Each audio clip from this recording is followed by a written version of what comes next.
Do you have any comments about the Pope's passing? What do we say? What is his fate in the Akhirah? He was clearly a good person because he supported Palestine and oppressed people.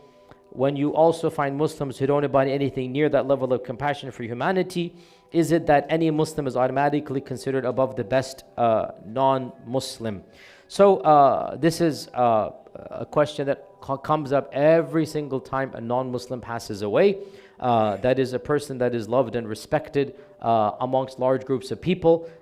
In my lifetime, there's been at least 2 dozen, 3 dozen people where every time it happens, there's a big controversy and people say, rest in peace. Other people say, oh, this is kufr and zandaqa, this and that. Look, guys, it's really not that complicated, okay? Wallah, it's not that complicated. It's quite simple, actually. First and foremost, we firmly believe, as Allah says in the Quran, Inna deena indallahi al-Islam. The deen, the religion that Allah accepts is Islam. We firmly believe, as Allah says in the Quran, وَمَنْ يَبْتَغِي غَيْرَ الْإِسْلَامِ دِينًا فَلَنْ يُقْبَلَ مِنْهُ. Whoever adopts another religion besides Islam, Allah will not accept it of him. So, we firmly state, without any caveats, without any embarrassment, there is only one road that leads to Jannah, and that road is the road of submission to Allah, which is known as Islam. That is one road that leads to Jannah. Now, therefore, anybody who's on this road and follows the commandments of the road, because being on it doesn't mean you have a label that has big Muslim on it. No. If you are on the road, following the rules of the road, as a default, you shall enter Jannah, insha'Allah ta'ala. People that are not on that road, no other road leads to Islam, leads to Jannah. The road does not lead to Jannah. However, in Allah's mercy, there might be some people that are on the wrong road. The road does not lead to Jannah, but Allah might forgive those individuals on an exceptional case-by-case basis. So nobody should ever preach other roads lead to Jannah. No, one road leads to Jannah, and that is the road of submission to Allah. Trinitarianism, paganism, rejection of God as roads do not lead to Jannah. And anybody who says so has contradicted the Quran. But there might be people on the wrong road. The road does not lead to Jannah. But for whatever reason, maybe they didn't hear about Islam.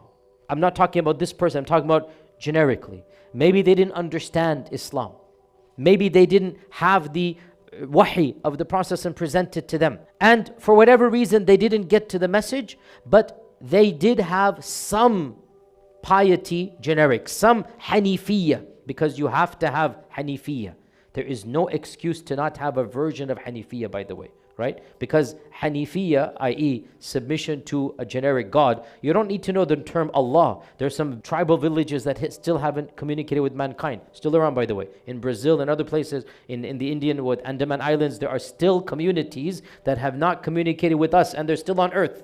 They don't have a copy of the Quran. They're still human beings on earth. We expect from them the fitrah. And if they embody the fitrah, they have hope for salvation. Not because they're on the wrong road, but because they're the exceptions to the rule. So then point number 1, we speak without any embarrassment. The religion accepted to Allah is Islam. Whoever chooses another religion, generically we speak, will not attain salvation via that faith. But point number 2, we do not speak about individuals by name, neither a Muslim nor a kafir, because we do not know actual judgment. Allah is the judge. We speak of generic verdicts, not specific individuals. So we say Islam is the only way acceptable to Allah. However, if brother Ahmed passes away, we do not say for certain Ahmed's going to go to Jannah. If Sister Fatima passes away, we do not say Fatima is a person of Jannah, unless Allah and His Messenger have told us, the Ashara Mubashara, Abu Bakr is in Jannah, Umar is in Jannah. Yes, we are in Jannah. Other than specifics, we don't mention anybody by name. We say we hope they're in Jannah. The same goes for the opposite as well. When Christopher passes away, as a Catholic, as a Protestant, we do not say Christopher is in the fire of hell. We do not know their fate. We do not know their inner workings. We do not know how much they knew, what not. But we may speak generically, and we may say anybody who knew Islam and rejected it, knowing the truth of Islam. There's no question about this. We should not mince our words here. Anybody who knew the risala of the Prophet ﷺ and understood it and knowingly rejected it, I mean, honestly, there's no question here, and we should not be embarrassed to say this, right? And here's the point here. The brother or the sister says that he was clearly a good man because he supported the Palestinians. And we say supporting the Palestinians is indeed a good, but far more important than that is submission to Allah subhanahu wa ta'ala.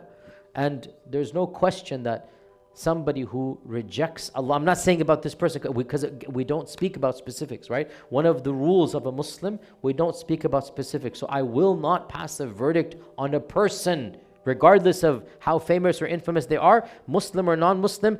We do not speak about individuals at all specifically. We may speak generically, and we may say Muslims who follow Islam will enter Jannah. Non-Muslims who were exposed to Islam and rejected it will not enter Jannah. There's no question. That is absolutely correct. But individuals, we do not know their level. We do not know their inner state. We do not know. There is possibilities. I mean, again, this is rather bizarre, but there is possibilities that they accepted Islam on their deathbed. And it has happened in the past, by the way. And I know of people whose parents or whatever, they literally accepted the Shahada on their deathbeds. I know people like this. I know friends of mine who kept on giving da'wah to their parents for decades. And then when they were healthy and alive, they kept on saying, no, no, no. On their deathbeds, when they realize death is imminent, but they haven't seen the angel of death, because when they see the angel, khalas, there is no such thing. On their deathbeds, before they die, by an hour, by two, whatever, they say the Shahada, because they realize there is no other alternative, right? We don't know the end fate of people. Maybe, I'm just saying hypothetically, were you there at the end of his life or whoever's life to say, you don't know, what if? I'm just saying, hypothetically, what if? So how then can you make a categorical statement? We do not make categorical statements, but we do speak in generics. Also, another problem, another issue. So, I mentioned point number one, point number two. Point number three, there are extremes that really are just very sad. And extremism is always, something that is not praiseworthy. The Quran and the Sunnah clearly demonstrate you may praise a non-Muslim for their good. Does not Allah praise the people, certain people of the Ahl Kitab for being honest and true? There are those from the Jews and Christians, Allah says, if you were to give them a fortune, they would be honest and give it back to you.